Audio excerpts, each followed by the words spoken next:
The words hit like ice water. You're just a useless burden. I'd be better off without you.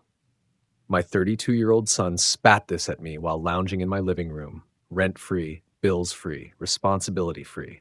I stood up, walked past him without a word, and began packing the freeloader's things. Everyone's patience has a breaking point, and today I reached mine. You have no idea how fast I'm about to rip him out of his comfort zone and slam him face first into cold, hard reality. Before we continue, please subscribe to stay updated on our latest stories, and feel free to share your thoughts in the comments. Dad, you got any cash? I need to pick up some things today. I looked up from my morning coffee to see Marcus standing in the kitchen doorway, still in the same wrinkled t-shirt he'd worn yesterday. The smell of stale beer and unwashed clothes followed him like a cloud. My stomach tightened, that familiar knot that formed every time he asked for money, which had become as routine as sunrise. "What kind of things?" I asked, though I already knew the answer would be vague. "Just stuff, you know." He shrugged, opening the refrigerator and pulling out a beer. 10:47 a.m. The condensation from the can dripped onto the kitchen floor I'd mopped just last night. When did this become normal? The thought hit me like a slap. When had I stopped questioning why my 32-year-old son needed beer money before noon? When had I started accepting that stuff was an adequate explanation for why I should empty my wallet again? "Marcus, we need to talk about you finding work. It's been 8 months since—" "Christ, Dad, not this again!" He cracked open the beer with one practiced motion. "The economy's shit. Nobody's hiring. What do you want me to do? Flip burgers?" The contempt in his voice made my chest tighten.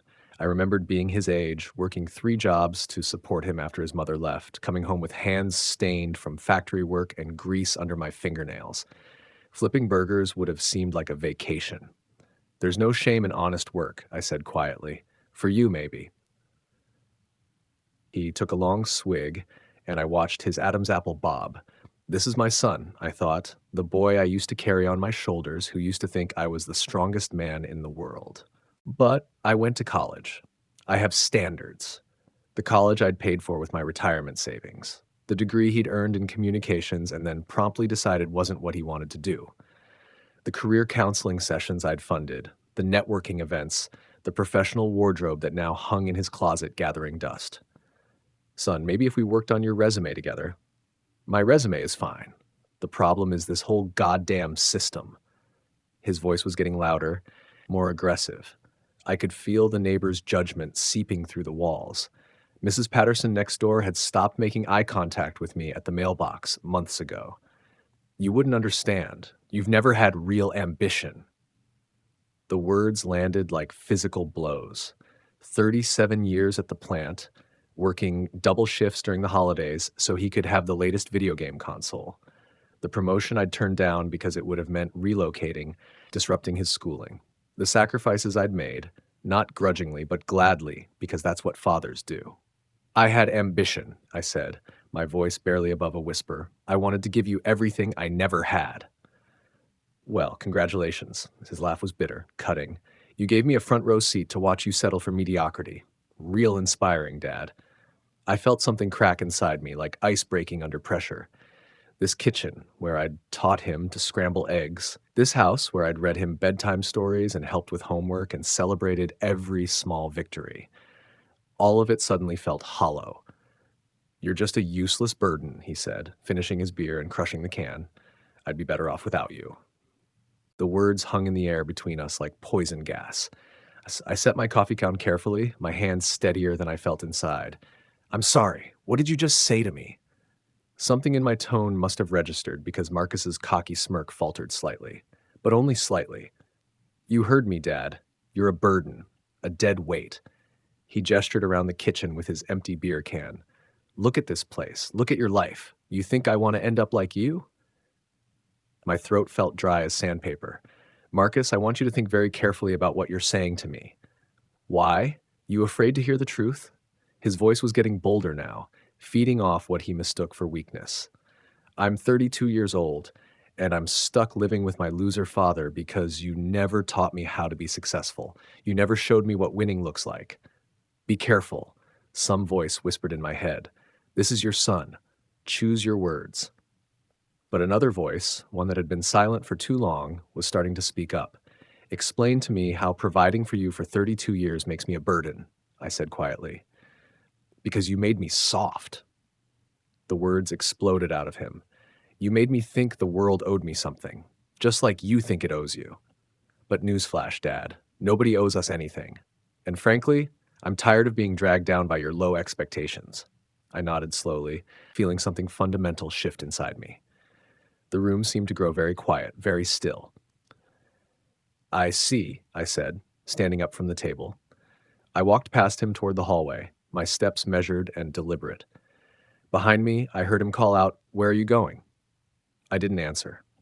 Instead, I went to the linen closet and pulled out the large duffel bag I'd bought him for college, the one he'd never returned after dropping out junior year. Then I walked to his room and began shoving his clothes inside. Dad, what the hell are you doing?" I could hear panic creeping into his voice now, but I didn't stop. Shirts, jeans, the expensive sneakers I'd bought him last Christmas, everything got thrown into the bag with sharp, efficient movements. "Old man, are you having some kind of breakdown? Stop touching my stuff." I emerged from his room carrying the bag, walked past him again, and headed for the front door. The morning air was crisp as I hurled his belongings onto the porch with a heavy thud. "You said you'd be better off without me," I said, turning to face him. "Let's find out if you're right." "What the hell, Dad?" Marcus's voice cracked like a teenager's, the bravado evaporating in real time. He stood in the doorway, staring at his belongings scattered across the porch like roadkill. "You can't just throw me out. This is my home, too." I felt a strange detachment, as if I were watching this scene unfold from somewhere outside my body. The morning sun caught the beer cans he'd left on the porch railing from last night. 4 of them, lined up like soldiers. "You're home?" I asked, my voice eerily calm. "When did you start paying rent? When did you start contributing to utilities, groceries, the mortgage I've been carrying for 15 years? That's not the point." He was sputtering now, his face flushing red. "You're my father. You're supposed to take care of me." The irony wasn't lost on me. 5 minutes ago, I was a useless burden. Now I was supposed to be his caretaker. "I did take care of you," I said, "for 32 years. But you just told me you'd be better off without me, so I'm giving you that chance. You're being ridiculous." I was frustrated, okay? I didn't mean, "Oh, you meant every word." I stepped back into the house. "You meant it when you called me mediocre. You meant it when you said I never amounted to anything. You meant it when you said I was a burden." His face twisted with rage and something that might have been fear. "Fine. You want to play hardball, old man? You'll see what I'm capable of. You think you can just toss me aside like garbage? I'll show you exactly who you're dealing with." I closed the door quietly and turned the deadbolt. The house felt different with him gone, lighter somehow, but also eerily quiet. I stood in the hallway for a moment, listening to him pounding on the door and shouting threats that grew more distant as he presumably went to retrieve his belongings. Maybe he's right. The thought crept in as I walked to the kitchen. Maybe I did fail him. Maybe if I'd been tougher, set better boundaries, hadn't been so soft. I began washing the dishes from breakfast, his untouched plate still sitting on the counter. The eggs had gone cold, the toast soggy. 32 years of untouched plates, I realized. How many meals had I prepared that he'd ignored or criticized? His mother always said I was too lenient. Maybe if I'd listened to her, maybe if I'd been the kind of father who demanded respect instead of hoping for love. The coffee mug slipped from my hands and shattered against the kitchen floor, ceramic shards scattering like my thoughts. I stared down at the pieces. The mug he'd made me in second grade, lopsided and painted with uneven blue stripes. "World's best dad," it had said in his careful 7-year-old handwriting. The irony cut deeper than any of his words ever could. I swept up the ceramic shards of that broken mug, each piece carrying a memory I no longer wanted to hold on to. The self-doubt that had been creeping in like fog suddenly lifted, replaced by something much clearer and more focused. Enough. 32 years of second-guessing myself, of wondering if I was too soft, too harsh, too this, too that. 32 years of making excuses for behavior that had grown progressively worse. Marcus had made his position crystal clear this morning. I was a burden he'd be better off without. Well, time to teach him what being without me actually meant. I settled into my home office, the same cramped space where I'd balanced our family budget for decades, where I'd researched colleges for him, where I'd written countless recommendation letters for jobs he'd never kept.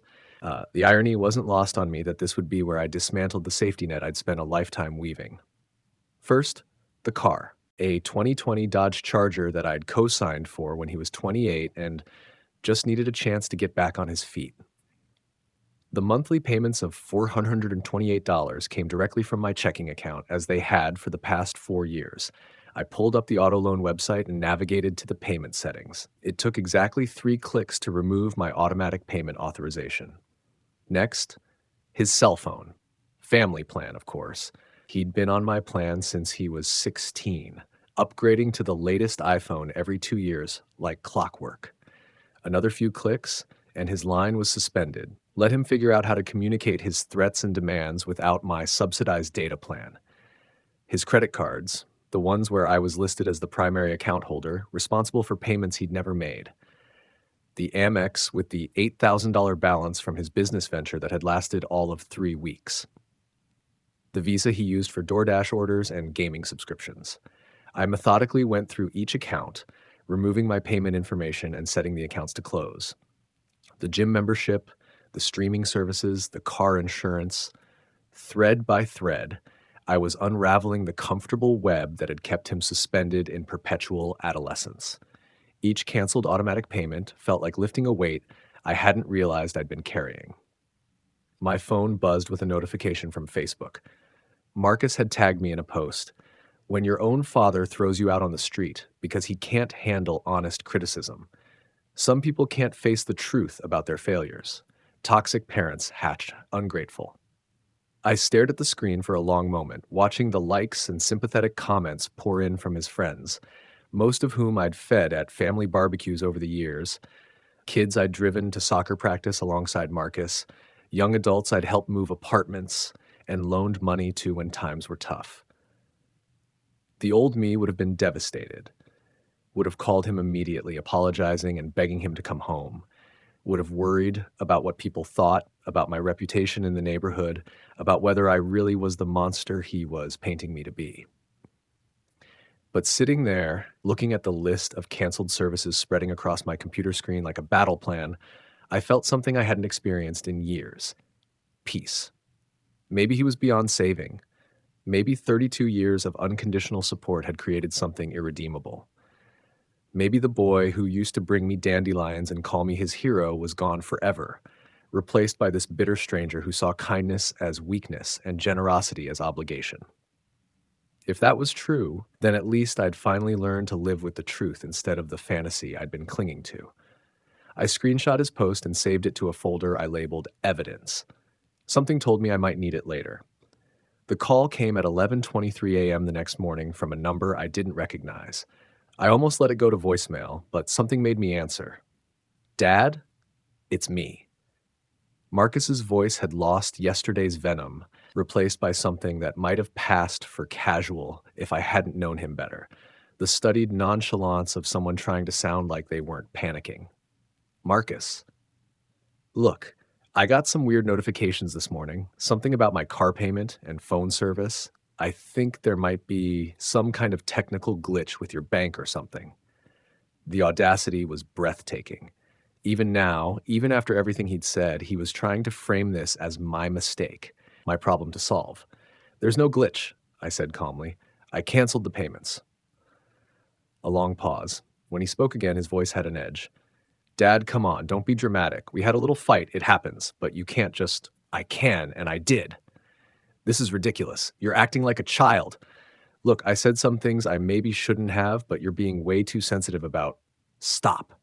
The word came out sharper than I intended. You called me a useless burden. You said you'd be better off without me. Those weren't words spoken in anger, Marcus. That was what you really think. I was frustrated. You were honest. For probably the first time in years. I stood by my kitchen window, looking out at the empty driveway where his Charger used to sit. Being a man means dealing with the consequences of your words and actions. You wanted to be better off without me? Here's your chance. Dad, you're not thinking clearly. We need to sit down and talk about this like adults. Adults pay their own bills, Marcus.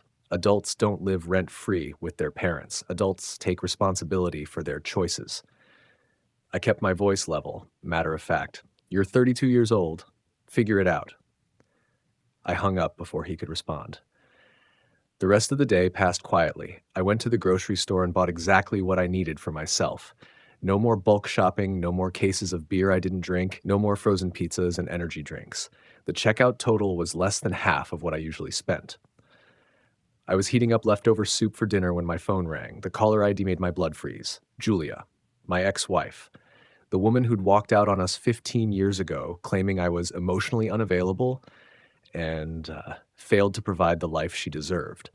Julia and I hadn't spoken in almost 3 years, not since Marcus's 30th birthday when she'd shown up drunk and made a scene about how I'd ruined both their lives. I let it ring twice more before answering. Hello, Julia. Well, David. Her voice was exactly as I remembered, sharp, condescending, with that particular tone that had made me feel 2 inches tall throughout our marriage. I just got a very interesting call from our son. Our son, as if she'd been present for any part of raising him after she walked out. Did you now? Don't you dare use that flat tone with me. Marcus told me what you did. Throwing him out on the street like garbage, even for you, David, this is low. I felt that familiar tightness in my chest, the same feeling I'd gotten every time she'd started one of her character assassinations during our marriage. He told you his version of events. His version? Her laugh was bitter. Oh, that's rich. Let me guess. You're the victim here, right? Poor David. So misunderstood. I'm not claiming to be a victim of anything. Good, because you're not. You're a grown man who just abandoned his own child because your feelings got hurt. Marcus is sleeping in his car, David. In his car. Because his father is too much of a narcissist to admit he was wrong. The words hit exactly where she'd intended them to. She'd always been a surgeon with language, knowing precisely where to cut. Marcus is 32 years old, I said quietly.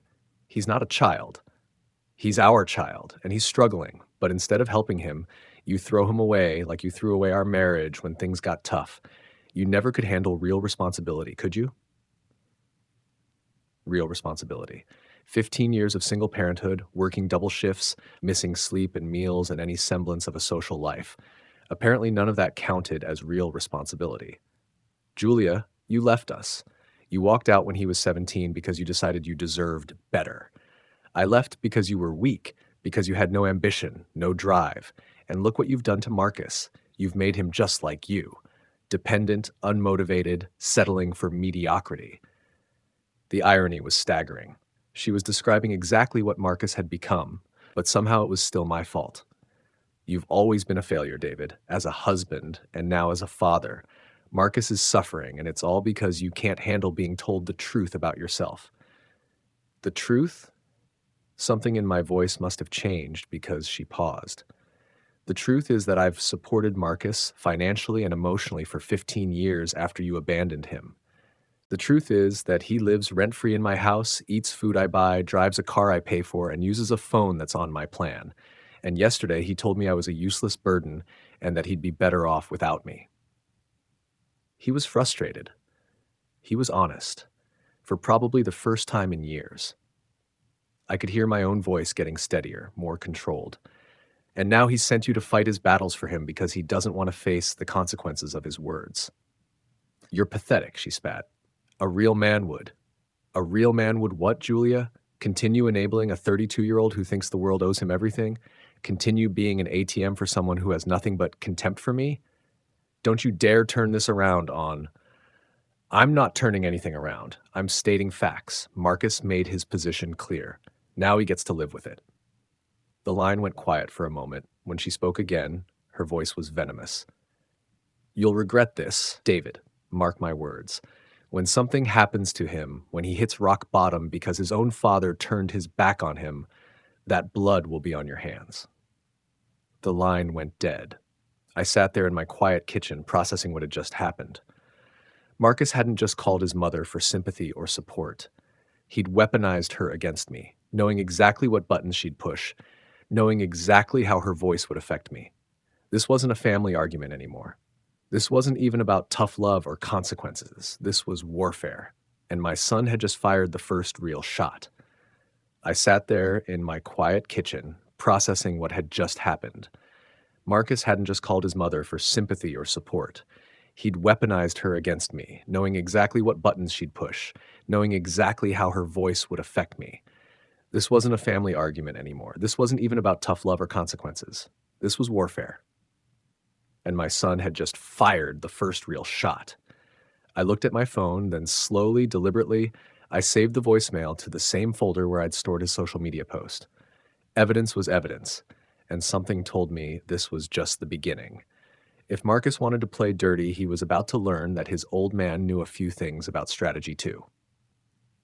I poured myself a whiskey that night, the good stuff I'd been saving for some special occasion that never seemed to come. Sitting in my living room, surrounded by the furniture I'd bought piece by piece over the years, I finally allowed myself to see my life with brutal clarity. Julia had been right about one thing. She had wanted a better life. She'd dreamed of a bigger house, fancier cars, exotic vacations. When it became clear that my factory supervisor salary wasn't going to provide that lifestyle, she'd found someone who could. Richard something or other, a real estate developer with a BMW and a country club membership. Of course, Richard had dumped her 2 years later for his secretary, leaving Julia to bounce between rental apartments and part-time jobs. But somehow, that was still my fault. Everything was always my fault. My lack of ambition had driven her away. My weakness had corrupted Marcus. My selfishness was now causing everyone's problems. The funny thing was, I'd actually had ambitions once. Dreams of traveling, of seeing Europe, of maybe taking photography classes. But every spare dollar had gone to Marcus's needs. Every vacation day had been spent at his soccer games or school events. I'd postponed my own life so completely that I'd forgotten it existed. What if I stopped postponing it? The thought hit me like lightning. I was 54 years old, in decent health, with a pension that would kick in next year. This house, the house I'd worked 2 jobs to afford, the house I'd maintained and improved for decades, was worth 3 times what I'd paid for it. I could sell it, pay off the remaining mortgage, and have enough left over to do whatever I wanted. I pulled out my laptop and started researching. Real estate lawyers, property valuations, market conditions. For the first time in years, I felt something that might have been excitement. My phone rang at 9:47 p.m. Marcus again, calling from another unknown number. "Dad, it's me again." His voice was different this time, smaller, less certain. The bravado from this morning had evaporated. "Marcus, look, I've been thinking about everything that happened, and maybe I was a little harsh yesterday. You know how I get when I'm stressed about job hunting and everything. A little harsh. The careful minimization, the passive voice, the complete lack of genuine accountability, it was like listening to a politician's non-apology. A little harsh, I repeated flatly. Yeah, I said some things I probably shouldn't have. But Dad, we're family, right? We can work through this. I just need a little help getting back on my feet, and then your mother called me tonight. The silence stretched so long I thought the line had dropped. What? Julia called. Apparently, you reached out to her about our situation. Dad, I can explain. She spent 20 minutes telling me what a failure I am as a father and a human being. Told me that everything wrong in your life is my fault, that I'm weak and pathetic and that I've abandoned you in your time of need. More silence. I could practically hear him trying to figure out his next move. I didn't ask her to say those things. I just told her what happened, and you told her your version of what happened. The version where you're the victim and I'm the villain. The version where calling me a useless burden was just you being a little harsh. Dad, come on. You know how Mom gets when she's upset. She says things she doesn't mean. The casual dismissal of her words he deliberately provoked, told me everything I needed to know about how little he understood what he'd done. Actually, Marcus, I think she meant every word, just like you meant every word yesterday morning. I took a sip of whiskey, feeling its warmth spread through my chest. The difference is I'm done pretending that abuse is love. Abuse? Dad, that's ridiculous. Nobody abused anybody. We had a fight. You called me a useless burden. You said you'd be better off without me.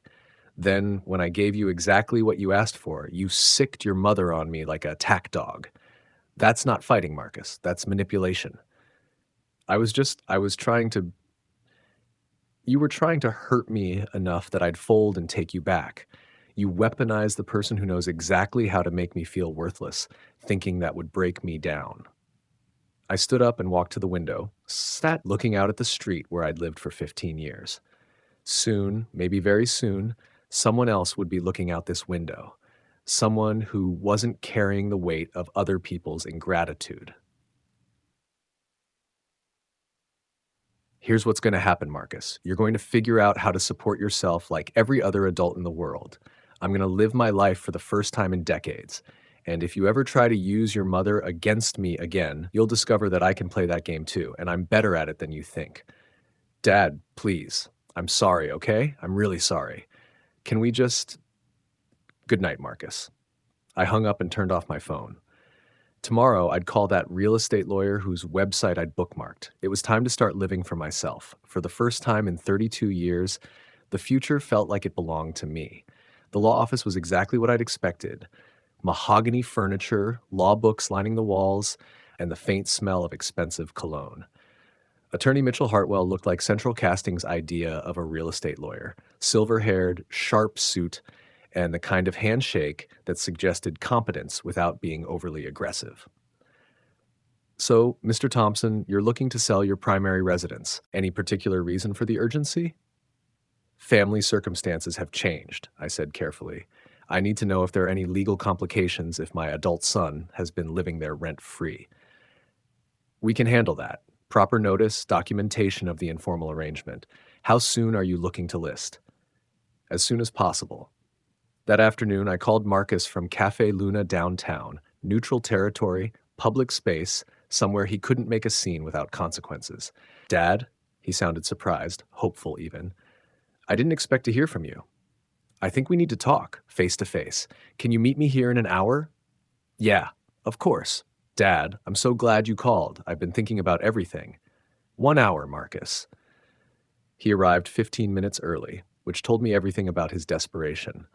I watched him through the window as he paced outside, checking his reflection, running his hands through his hair. The same nervous energy he'd had as a teenager when caught in a lie. When he came in, he looked like he hadn't slept. Dark circles, wrinkled clothes, the same shirt from yesterday. He was staying somewhere without a washing machine. Dad, thank you for calling. I know we both said some things, but I've had time to think. We both said some things. The false equivalency was starting already. I could see it in his eyes, that calculated look he got when he was preparing his defense, the same expression he'd worn as a teenager caught sneaking out. Sit down, Marcus. I gestured to the chair across from me. I ordered you coffee. He wrapped his hands around the cup like an anchor, hands shaking slightly. The tremor reminded me of his grandfather, my father, but his had come from years of honest labor, not from whatever this was. I realize I may have been unfair to you.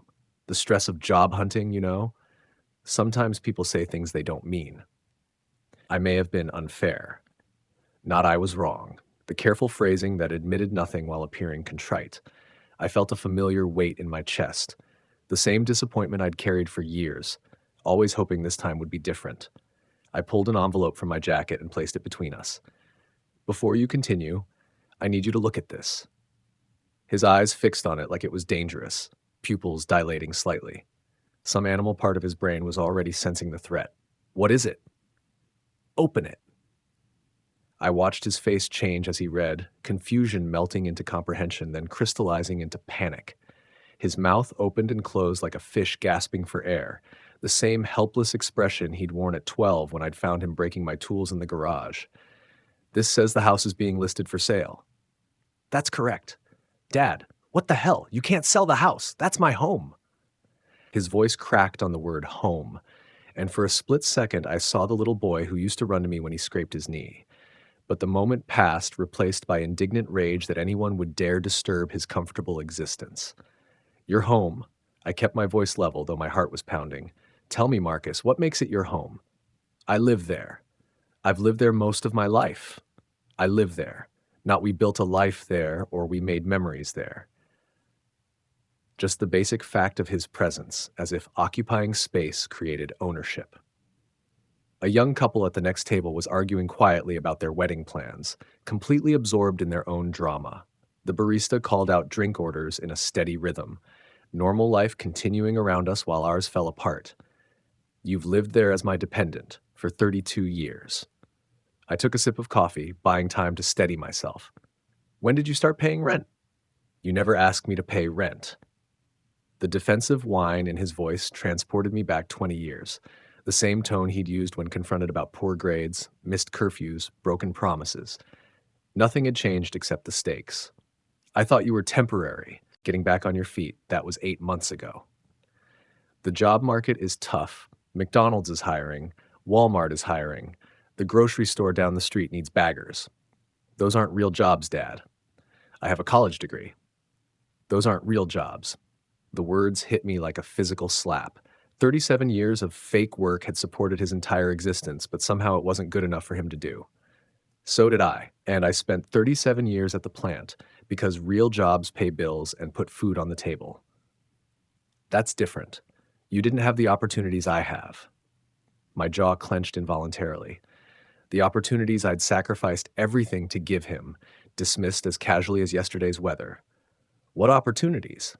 You haven't worked in almost a year. You spend your days playing games and drinking beer. The afternoon light was slanting through the windows now, casting long shadows across our table. A businessman 2 tables over was typing frantically on his laptop, probably trying to meet some deadline. Everyone else was productive except my son. I've been networking, building connections online, waiting for the right position. Networking. I let the word hang, tasting its emptiness. You mean posting on social media about how unfair life is? His face flushed. Caught. How many times had I seen that exact expression when his excuses fell apart? You don't understand how the modern job market works. I understand that when I was your age, I had 3 jobs and a baby to feed. Work isn't supposed to be fun. It's supposed to be work. So I should throw away my education and flip burgers? The condescension dripped from every word. Flip burgers said like clean sewers. My throat tightened with suppressed anger. You want to talk about education? Let's talk about that college I refinanced my house to pay for. Twice. I watched the color drain from his face. Good. Maybe it was time he understood the real cost of his opportunities. I didn't know. When you were 8 and wanted Little League, I worked overtime for 3 months. When you were 16 and crashed your bike, I spent my Christmas bonus. We wore coats inside that winter, but you had your bike. Each memory felt like pulling shrapnel from an old wound. The coffee shop was getting busier as the afternoon wore on. Students settling in with textbooks, freelancers claiming tables with laptops, people building lives, pursuing goals, taking responsibility for their futures. When you dropped out at 22 with 30,000 in debt, I refinanced again. I'll be paying for your unfinished education until I'm 70. His hands were shaking harder now, coffee sloshing in his cup. The reality of what his choices had cost me was finally penetrating his protective bubble of self-justification. You never told me. Because I thought that's what fathers did. I thought love meant sacrifice, no matter how little appreciation you showed. The words came out harder than I'd intended. Years of resentment finally finding voice. A mother at a corner table was helping her young daughter with homework, patiently explaining multiplication tables. The kind of attention I'd given Marcus for years, the kind he'd dismissed as worthless. I was going to pay you back. You haven't made a single car payment, Marcus. Not one. 4 years of $428 a month while you call my life mediocre. I didn't mean it like that. But I could see in his eyes that he had meant it exactly like that. The casual cruelty of someone who'd never had to struggle, never had to compromise, never had to choose between his wants and someone else's needs. How did you mean calling your father's life pathetic? I was frustrated. Your situation is living rent-free in a 4-bedroom house, eating food you didn't buy, driving a car you didn't pay for. Most people would call that pretty good. An elderly man reading a newspaper glanced over at us, then looked away quickly. My voice had gotten louder without me realizing it. I forced myself to breathe, to find that cold center of control I'd been cultivating. It's not that simple. It is exactly that simple.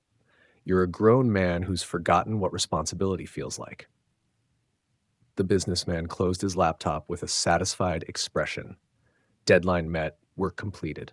What would that feel like for Marcus? When had he last accomplished anything meaningful? So you're going to make me homeless? Make me homeless. As if I were the one creating this situation, as if his choices had nothing to do with it. I'm going to stop enabling you. There's a difference. This is vindictive. You're punishing me for one argument. One argument?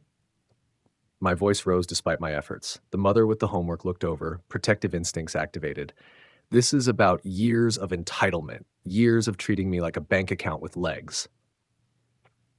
I forced my voice down, but the intensity remained. The coffee shop felt smaller suddenly, the walls closing in with the weight of everything unsaid between us. Is it fair that I'm 54 with nothing in retirement because every dollar went to you? That I haven't taken a vacation in 8 years? That I gave up a promotion because I didn't want to disrupt your life? I never asked you to do that. You didn't have to ask. You just expected it. Because you're my father. I'm your father, not your slave. The words exploded out of me, carrying 32 years of suppressed frustration. The late afternoon crowd was shifting now, business people heading home, students settling in for evening study sessions.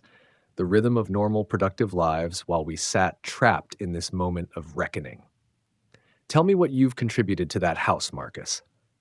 I could see him scrambling mentally, searching for something, anything to justify his presence. I help around the house. When? Name one thing you've done to improve it or make my life easier.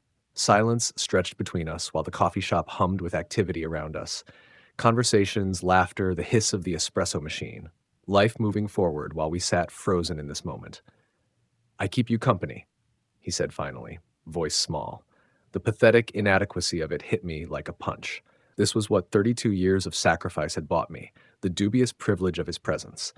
When do you keep me company? You grunt at me if I try to talk, then disappear to your room. I do care about you. How?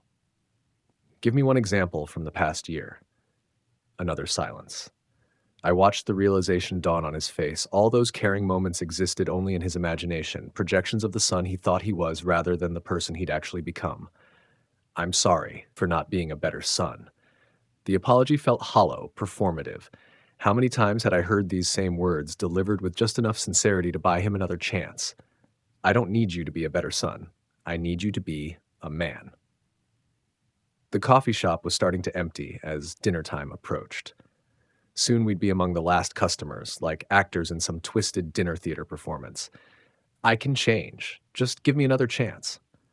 How many chances have you had? How many times have we had this conversation? This is different.